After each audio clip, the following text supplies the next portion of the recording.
So will your child be going to after school care this year when school starts again? Or will you be signing your child up for some typical park and rec activities that they want to do this fall?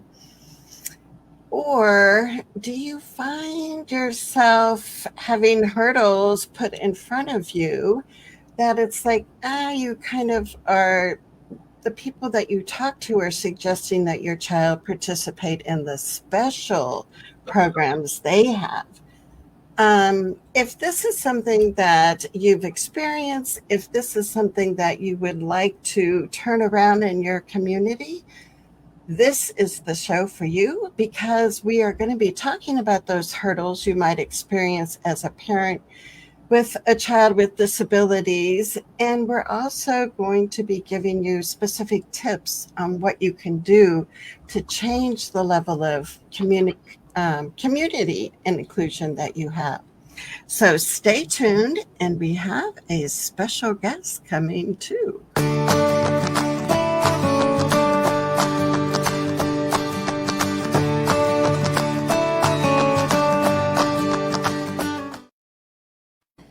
So, welcome everybody. If you're watching us live or on the replay, I want to introduce our guest. And this is Lisa Drennan, and she's from Massachusetts. So, I love how we just can bring people from all over the country together. And Lisa has a 40-year career, even though she doesn't look like she's that old. She started when she was very young. And she has been working with children, with youth, with adults, with disabilities, and helping them achieve that real sense of community. And nine or not 19, I'm going to really go back. No, in 2014, I was going to tell you a little bit about what Lisa was doing then. So in 2014, she joined the South Shore YMCA in Massachusetts, and she became the first ever Association Director of Inclusion. And she had this wonderful brainstorm that she brought to life, and it was creating really inclusive community programs and offering staff training so that can actually be so that we can actually implement those things. And then in 2018, Lisa founded her company, Merge Inclusion Consulting, and she has been providing consultation, staff training, and really systems change to how communities include all people. So, Lisa, welcome, welcome, welcome today. I'm so happy to be here. Thank you for having me. And hello, everybody out there. It's a pleasure to be here and raise up this important conversation. Yes, yes. So I think, just to give people a feel for like your journey that you've traveled on and how you've gotten to all the wonderful things that you're doing now. Yeah, thanks. I'd love the opportunity. And I did start when I was very young. I was 17 years old and started working in the field supporting adults with intellectual developmental disabilities. Here in my hometown is a residential community called New England Village. And I started as we used to just say staff back in the days, but it's now has a proper terminology of direct school professional.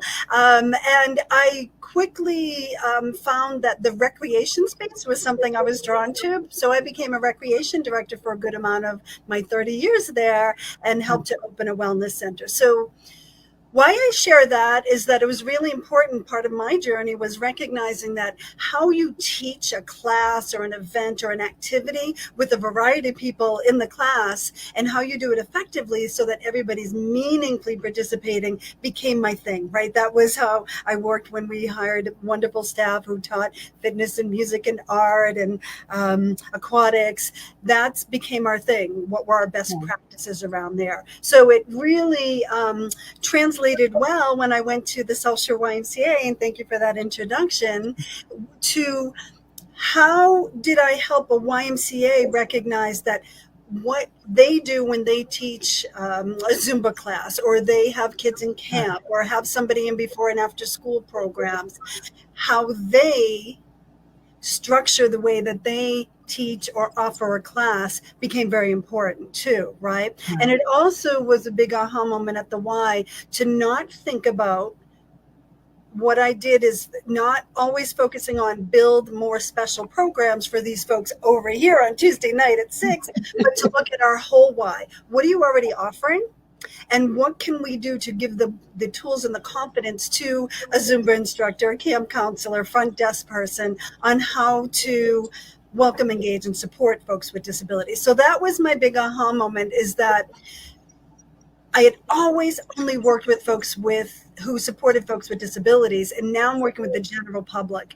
And that to me was the huge, like, I get this now. We have to train the rest of the world how to be more inclusive in their practices and give them the tools and confidence, particularly if it's a coach or instructor or leader that has not worked with this population. So that made me start Merge. And I work primarily, I stick in the space of any community organization. So a good amount of my work is with camps, rec programs, YMCAs, of course, Boys and Girls Clubs, the JCCs, and also faith organizations, libraries, community entities, right, that are out there. So a business as well, first responders. So the list goes on and on. I basically say I work with anybody who offers something to the general public. But I take all of my experience of what I learned prior and bring it to this conversation and to my tools that I help organizations move their needle to be more disability inclusive. Yeah, I just think it's so amazing, and I don't know how many other people like you there are out there. So I imagine that's why you keep busy. And I know, I mean, and we can talk about this a little bit more later, but just all the different groups that you have worked with. And I know you have a relatively new program that you've been doing, which just sounds so exciting. So, do you want to talk about the community groups and the people that you bring together? Yeah, this came about around the time of COVID, right? But so in addition to working with the community, I also go back to my roots and I work with human service agencies or provider agencies that support folks with disabilities, and having conversations with parents or DSPs, or any agency. So if you think about both of those entities, right, often come to me and say, "Oh, Lisa, can you do a training and talk to our group?" Now, I will say most of the time it starts with a parent, mostly. Pardon me if I say this, mama bears, right, that come and say, "Can you talk to our CPAC or a special education parent group and talk to them about community inclusion, because this is so fascinating." Yes, I can. I'd be happy to. And we can all sing, or sit around and sing Kumbaya and hold hands and be like, yes, we want more inclusion. But if we don't get the seats filled by people who are actually not connected to the disability community, right? So we need to work harder to pull in other folks who do not have perhaps a child or an adult child with a disability or themselves have one, agency providers, anybody connected to the disability community. We want to reach other people, the rest of the world, and get them in the seat. So my CPAC, right, maybe joins with their town rec and maybe pulls in the library or the Commission on Disability. And they, as a town or a community or a city, as a municipality, pull together and invite everybody, from scout leaders to the school systems as well, to businesses, and somebody who runs a book club, offers any type of program for the general community. I want them to be in the seat. So it's a community presentation, on community inclusion, and it's a townwide event that raises the awareness. And basically the message is, community inclusion is your responsibility, not the parents, not a person with a disability or the folks that support them. It's everybody else's responsibility. Let me tell you how. So it's very impactful to pull everybody together, and then they leave with concrete steps on what can you do back at your church, your organization, your business. So I find that fascinating, because everybody's there just like, oh, wow, right? They're so excited to hear this information and know that I do have a role in this.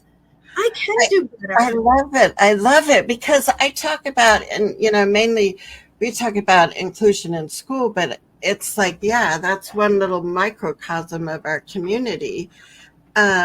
And how important it is for us to, I call it like widening our circle of allies and bringing other people into the conversation like you're describing.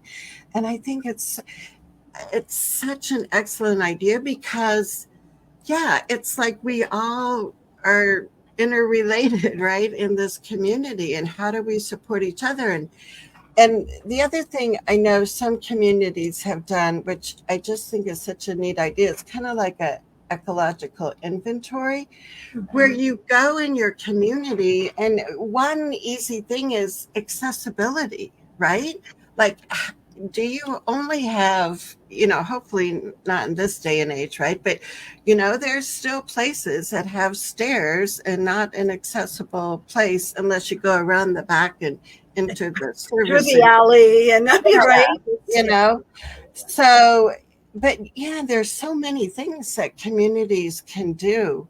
Simple Um, things, simple. It really is. It's yeah, small steps, and I think that most, if I were to put out a flyer that said inclusion event, right? Most people would look at that if it's a disability inclusion, and they'd say, "Well, that's not for me. That's for those folks who have disabilities, and don't they take care of them?" And I want to change that, disrupt that whole line of thinking, and you have to work hard to invite people to the conversation because um, disability history is that we have had folks segregated and they have historically been taken care of, and air quotes here, by other people, special people who have a background in working with these folks. And I'm here to say that there's no special background. There is just an open mind and a kind heart to want to do better. And that's the message that I like to share in part of the presentation is that, yes, you do have a responsibility here. Let me show you how you can do that. And you can. You don't have to have a, background or a degree or anything, just an open mind, right? That's how I like to. so I'm just curious if you could just talk for a minute about, so how do you frame that community discussion so more people see like, oh yeah, that sounds cool for me too.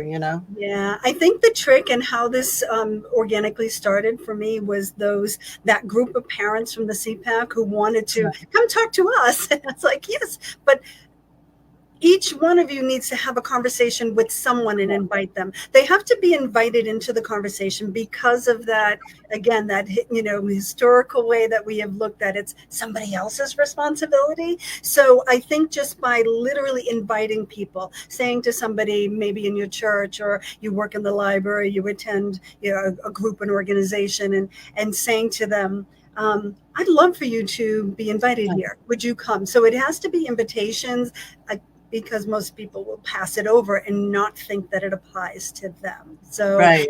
a lot of that, a lot of personal invitations. And I know you and I have talked before. If you want something done, you have a parent of a child with a disability, they're going to get it done, right? So they're going to be the mama bears and the papa bears too out there and getting this work done. Well, and I know you do some traveling, but do you also do virtual training? I don't know.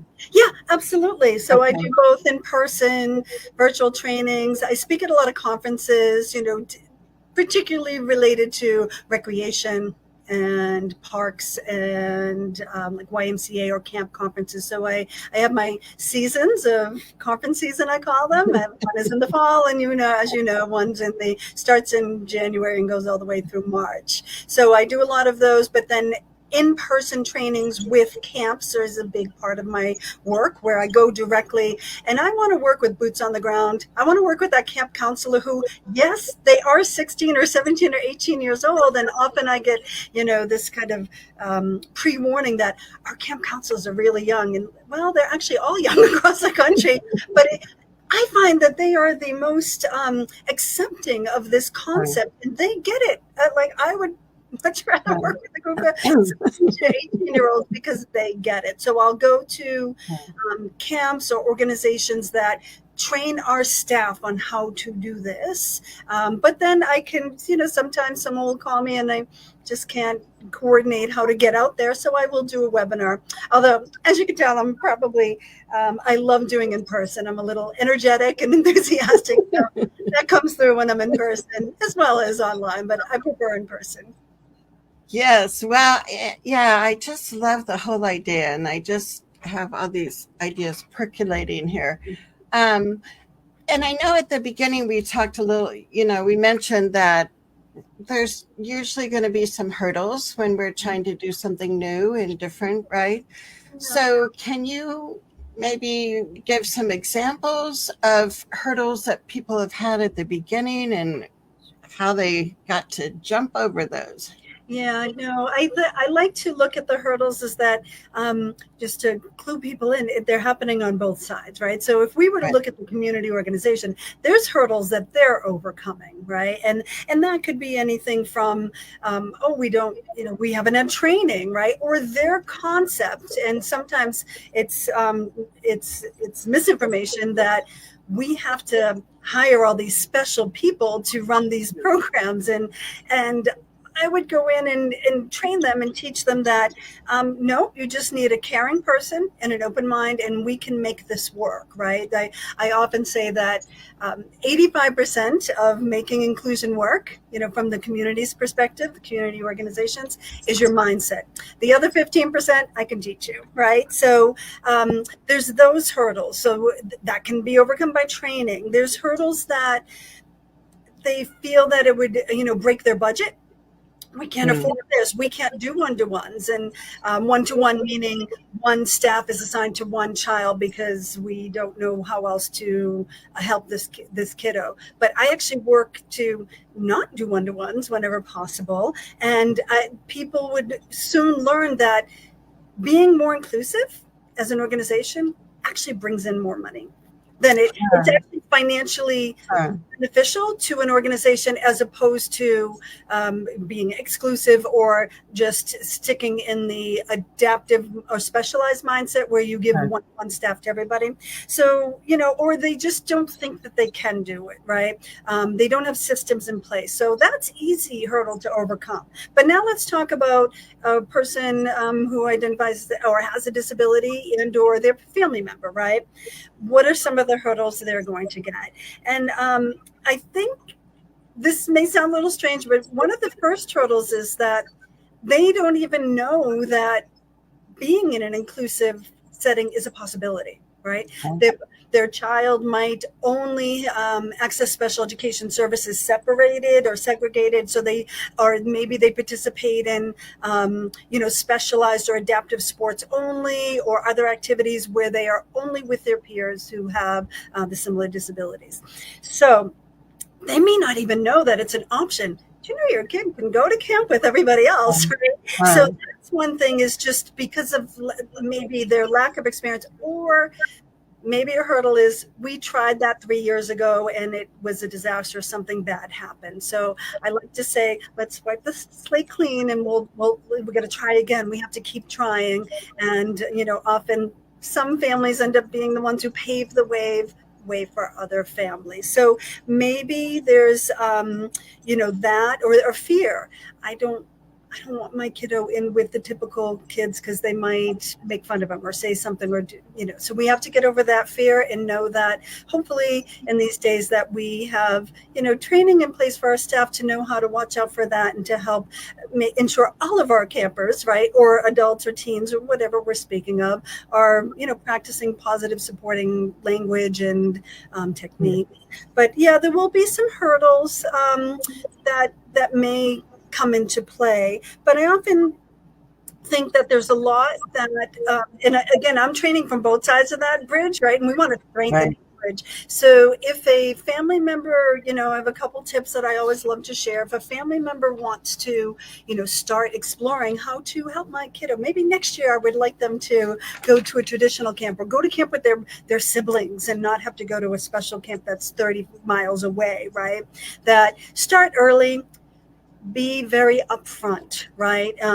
Often, and I will hear this all the time from my other side of the bridge, from our camp staff or recreation staff, is that the parents don't disclose, they don't tell us. And I understand that. I can understand why somebody wouldn't disclose, but it's to the benefit in most cases to just start with a good, open, honest dialogue. Start as early as possible. Don't, try to sign your kid up the week before camp starts. Like, start months before so that you can start sharing and going over what are the modifications they might need, or what kind of accommodations might be helpful, or get to know, have your kiddo go through a tour ahead of time so that they are able to get a sense and not be so panicked the first day. They can tour, maybe get visual tools ahead of time, like a schedule or expectation list. So things like that are going to help make it increase your chances for success. And just letting the family know, I'm here to help.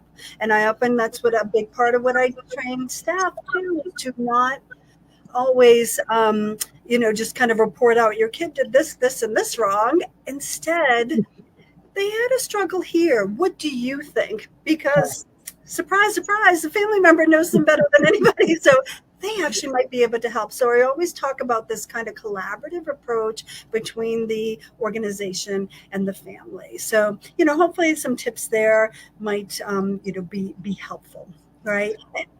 And Yeah, exactly. Go ahead.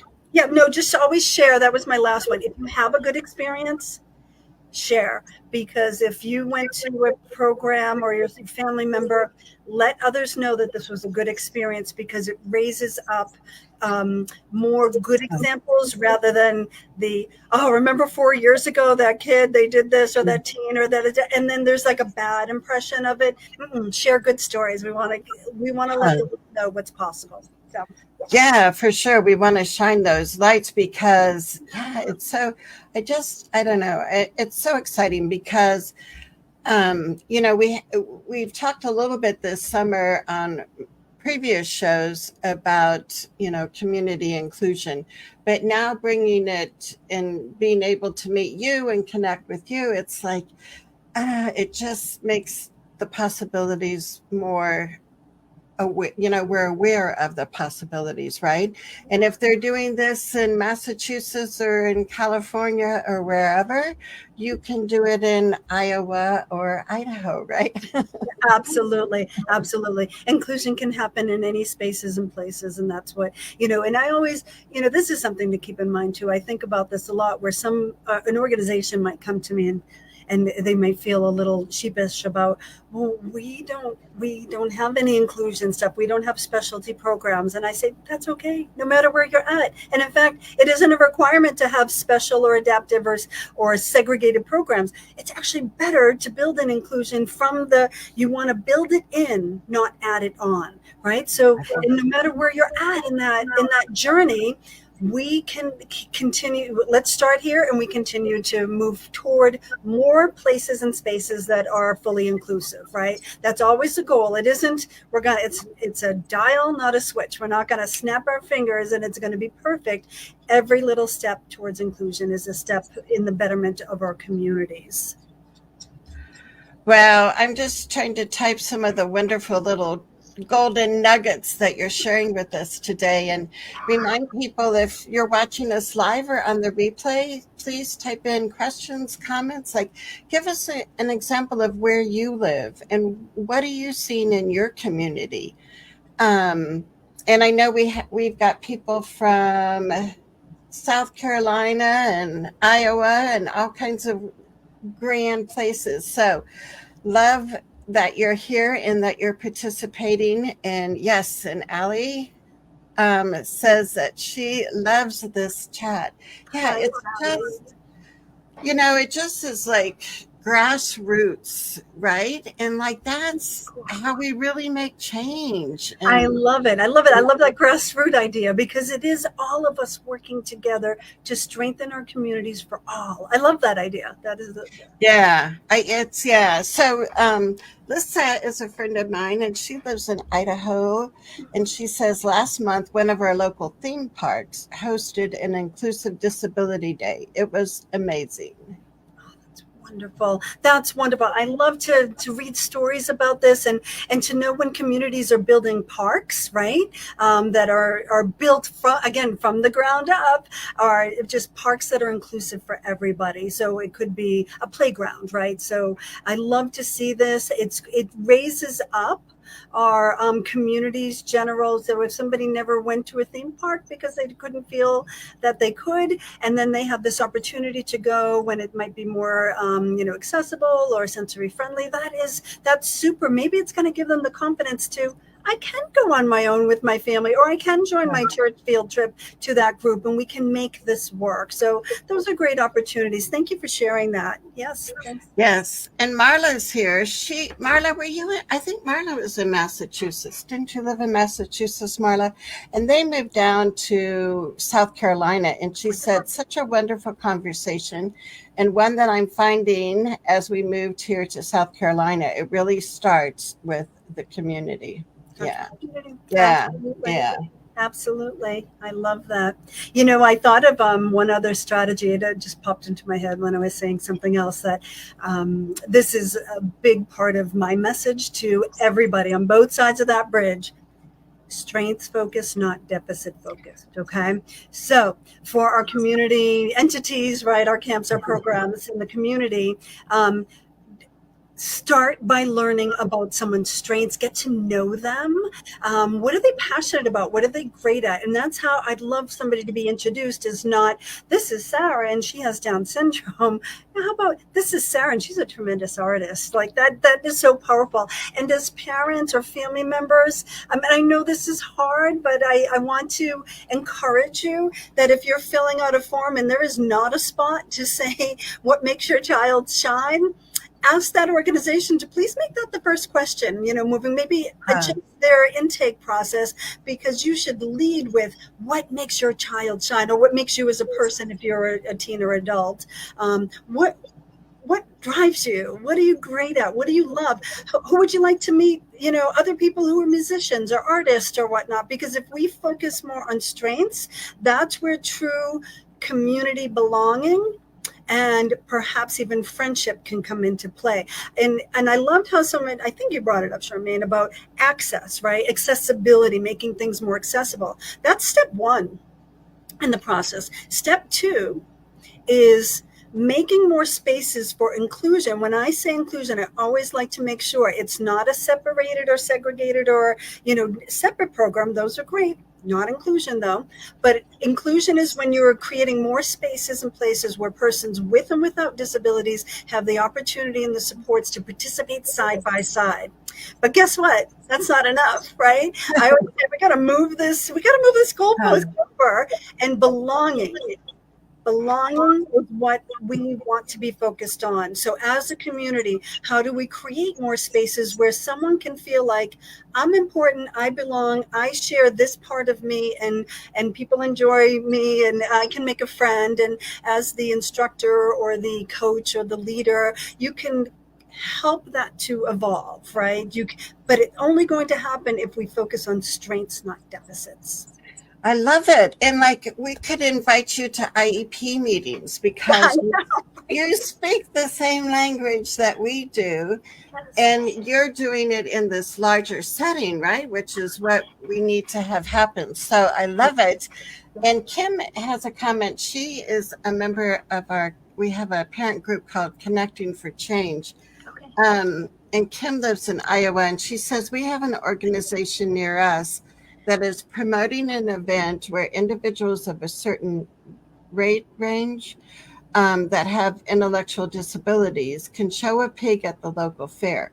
Well, I thought it was fun for town kids to get the egg side of things. I know the 4-H organization near us allow that inclusiveness. So my statement is, we still have these organizations that are meaning well, but should we support them in such activities as this? So great question, Kim. Yeah, Kim, thank you for sharing that. And what I'm guessing, if I'm on the right page here, and please correct me if I'm not, is that sometimes when our organizations think they're doing well by creating more specialized or adapted program just for a particular population, is that, and I think that's what you're asking, the more that we patronize these types of activities, the more, and this is how I look at it, the community sees that, oh, well, those special kids need their own special programs.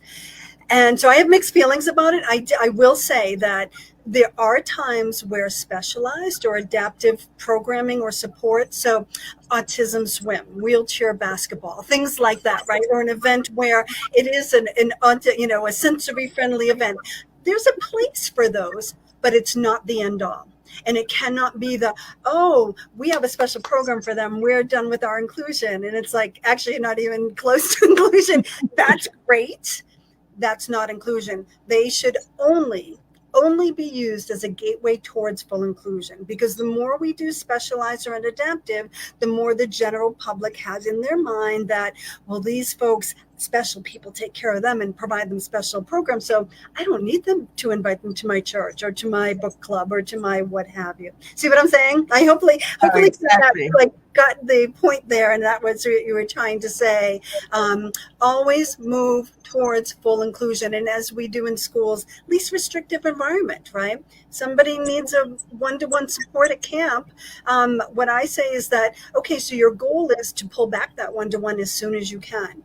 If they need it for a full day, maybe 3 days later you can do, just 4 hours, 3 hours only in certain activities. Eventually you want to pull that away and train all of your staff how to welcome, support, and include these campers, not just one staff's assigned to them and then they're kind of going off on their own and doing their own thing, right? They're not part of the group when they're doing that. They're not really. I mean, they could be, but it's very unlikely, if that makes sense. Yeah, for sure. And I had shared a story with Lisa one time when we were talking about my son Dylan is an adult, and he gets assisted living support. He rents a house with a couple other people, but they have staff that help.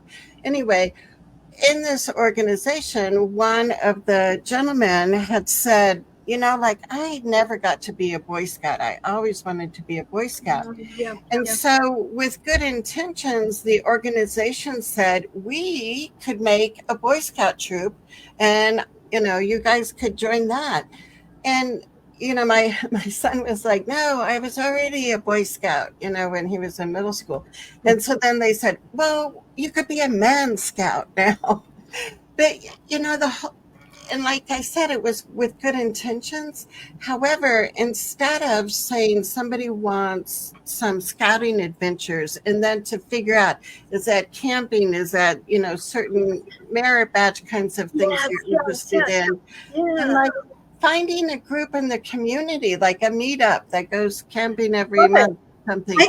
I go hiking. That's what we want to do. I want to find where are groups of other hikers. Who else likes education? Right. Who is a bird watcher, right? Join other bird, watchers. So that's what we want to be doing, not creating special things, but where are the other blanks, artists, musicians, outdoorsy folks, right? And helping to connect them there. Right.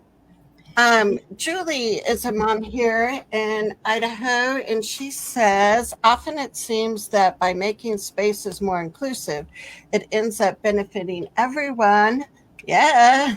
Not just with disabilities. Yes. That's it. Win. Inclusion strategies, number one, they benefit everybody, so we use them for everybody. But then the group of the organization as a whole, everybody's benefiting.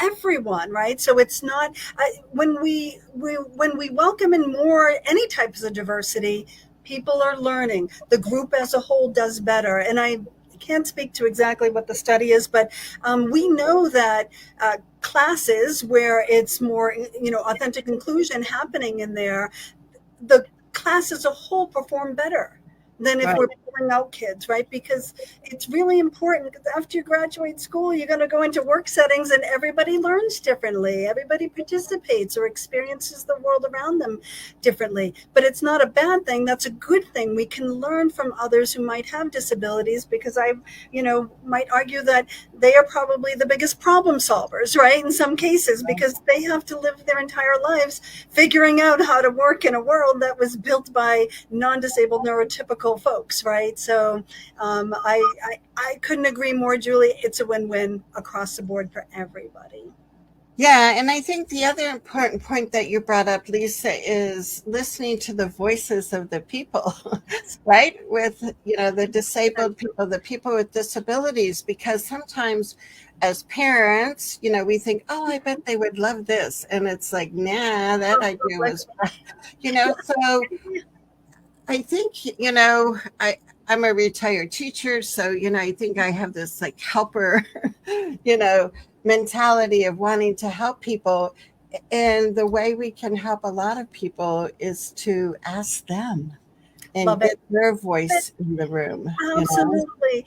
Nothing about us without us, right? So, and I would, and I think you were getting to this point. That means as kids, teens, and adults, right? Right. Often, sometimes a parent might be like, "Oh, I think that they would like this," but have we really explored?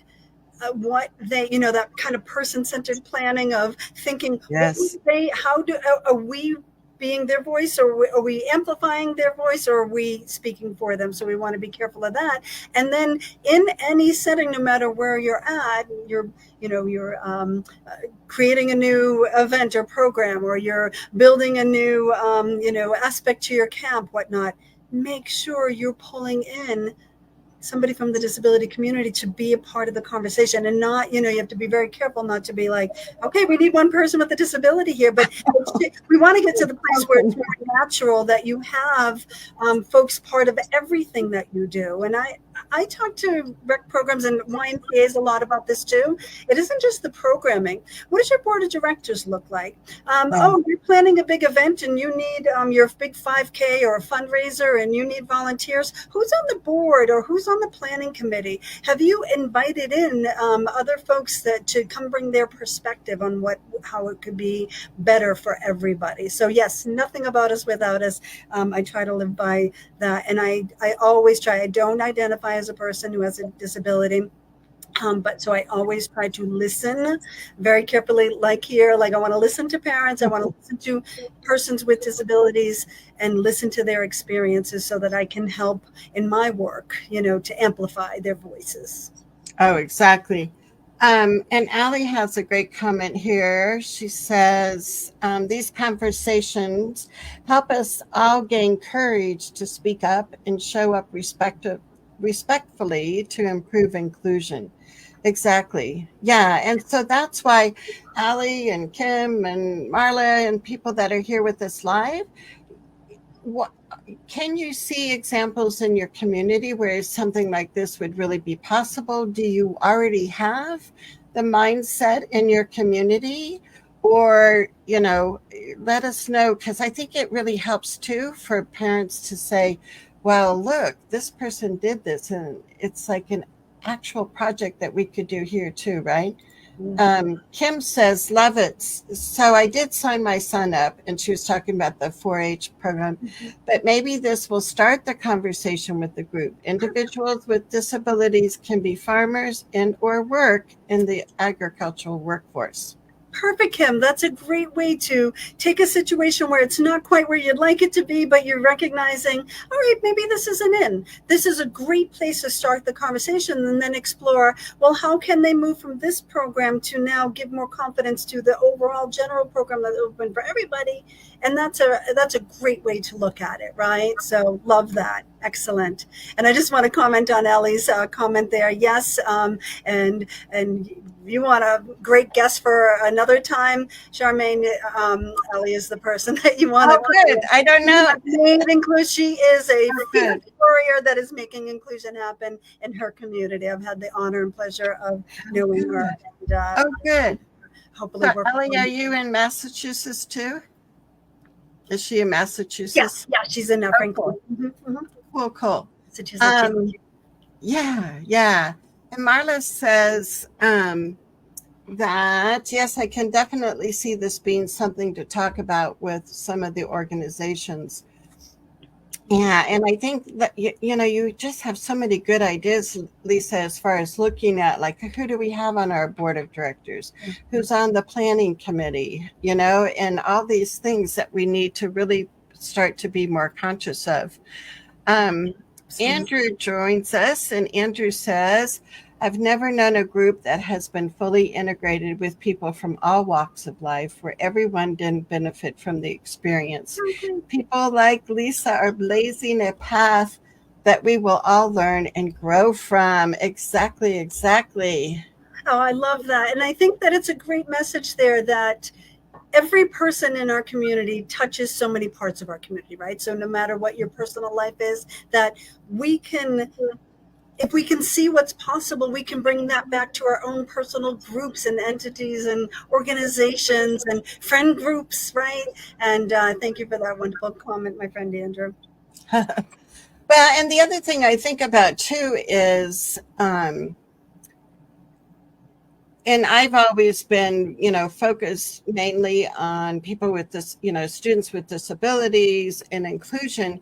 But then in our schools, in our community, you look at the other marginalized, people that, so hopefully this will open up those opportunities for not just people with disabilities in your community, but people that speak another language, people that are new to the community and don't have any connections yet. So, and that's where I think, with Julie and Andrew and other people's comments, like, yeah, maybe this is starting, here, but guess what? It's going to grow and it's going to benefit everybody. Absolutely. And your community is going to be so much richer. It's like, 100%. 100%. No, I agree. And I think that, a lot of time fear of the unknown, or I've never worked with, or I don't know anybody with a disability, right? There's the same kind of fear that might strike us that for persons in other groups, other dimensions of diversity, right? And I think once we can start opening our minds and our hearts, we can then strengthen our communities by listening. And it's the same, I often say this, that my principles of inclusion, that I go through in our training, and often the strategies and best practices that I teach, you can literally take out the word disability and plug in gender identity, race, social economic. You can plug in anything else, and there's right. Still the same kind of concepts of kind of listening, having folks be part of the conversation, making accommodations, learning about their world and how we can help them strengthen our communities and belong. So yeah, it's a great message to share there. Thank you. Well, and I also want to share your website and some other places where people can get connected, because I know your website is great and has additional resources on it. And do you want to also talk about, what was it, the friend or pathways to inclusion? Pathways to friendship. Yeah. Yeah, wonderful. Thank you for that introduction for that. So a few years back, I got involved with a program here in Massachusetts, and it's part of the ARC of Massachusetts. It was actually, you said widening the circle. It used to be called Widening the Circle, Pathways to Friendship, right? Now it's officially Pathways to Friendship. And their whole focus is helping to create communities where persons with and without disabilities can more naturally and organically, not a will you volunteer to be somebody's friend, right? Create spaces for people because of common interest to create friendships. So when they met me around the same time that they had been creating toolkits for for teachers, for parents, for direct support professionals who work in the field, they met me and heard of my story of, I actually work with the rest of the community, and they were like, oh, we need to be doing that too. So they had asked me, and I was the lead author on, it's called Building Friendships, right, between people with and without disabilities. And this is the toolkit. So if there is a family member there or anybody here who wants to enhance inclusion in their community, and you're like, how do I make that first step, right?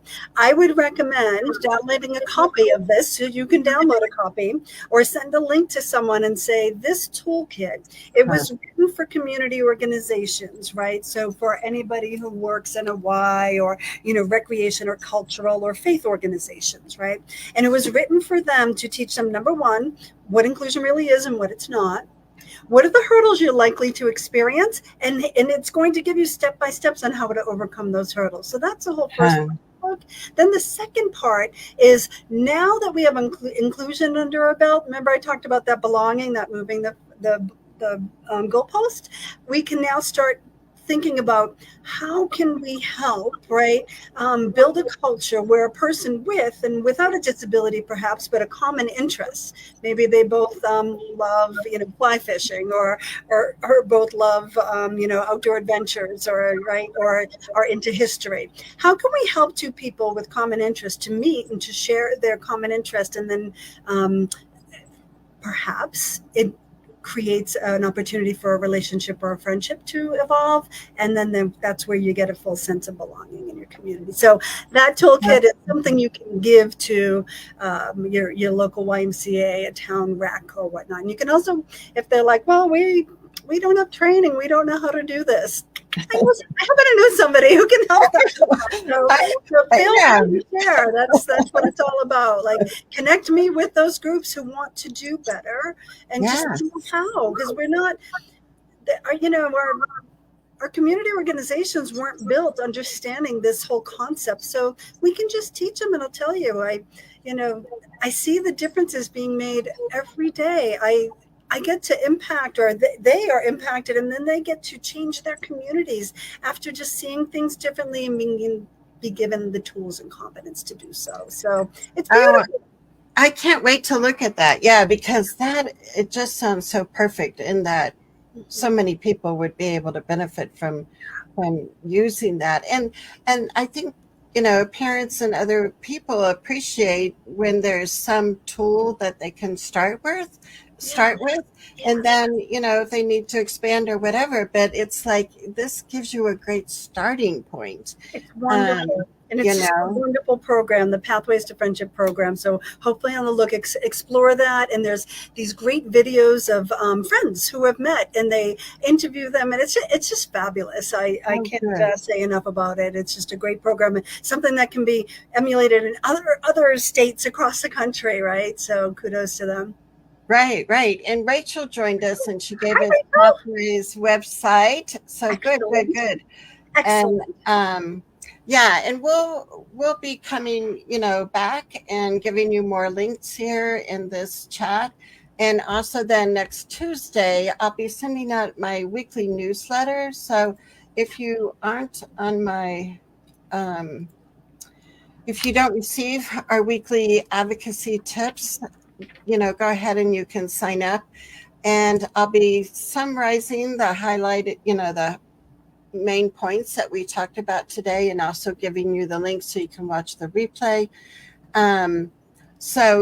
Because there's so many possibilities. And Marla was saying in one comment here, she said, yes, definitely that she would be sharing the toolkit. And then she said, Lisa would definitely love to chat with you later, have some questions. Yeah. Excellent. Great. So please connect with me, send me an email. I would love to chat further. That'd be. Yeah. And Allie said, yes, that she's from Massachusetts, and that they started an accessibility working group with town directors and herself. She said that she navigates life with a disability to evaluate parks, events, etc. So yeah. And I don't know, Allie, if you have Lisa, if you have like a checklist for accessibility, like that might be something easy that parents could use, in their community. I don't know. Yeah, no, I'm a recreation accessibility assessor, so can Huh. work with an organization to go through the checklist and Oh, good. identify what are the strengths, what are the areas that we continue to grow, and what areas do we need to address. So that's an option too as well. Oh, Yeah. good. Yeah, and I think, and I love your strength-based, philosophy, not only looking at the individual first with their strengths, but also looking at your community, right? And, I can be quick to judge things and see the places that need to change. And instead, if we can look at, just like we want kids to look, or people to look at our kids through a strength based lens, look at your community. What are the things that are happening now that is something you can celebrate and build on? And I think that helps community members feel like, yes, we do have some positive aspects here. And we Mhm. also have some goals of what we're going to, change. But yeah, I like that. I like that. And I like the idea of, and maybe this is a great way for me to summarize my message here today for our families is that's joining us. There are going to be hurdles, right? There are going to be hurdles that you're going to experience as a person, as an individual, helping advocating for your family member. There are going to be hurdles that the agencies or the organizations are going to hit, but every little step toward inclusion is a step in the right direction. So celebrate successes. It's not going to happen overnight. I know I said it before, but it's a dial, not a switch. And then share what's possible, right? So share stories of success. And then if you, like you said, focus on what's going well in your community, right? Maybe there's this wonderful, new kind of, attitude of inclusion in a certain organization. Well, raise that up, tell stories, because then someone else or another business might be looking and going, oh, wow, they can do that. I guess I could. Or jump on that Pathways to Friendship link and watch one or two of those videos and think to yourself, wow, look at these wonderful friendships. I guess I never thought that this could be possible, right? So there's tell stories, right?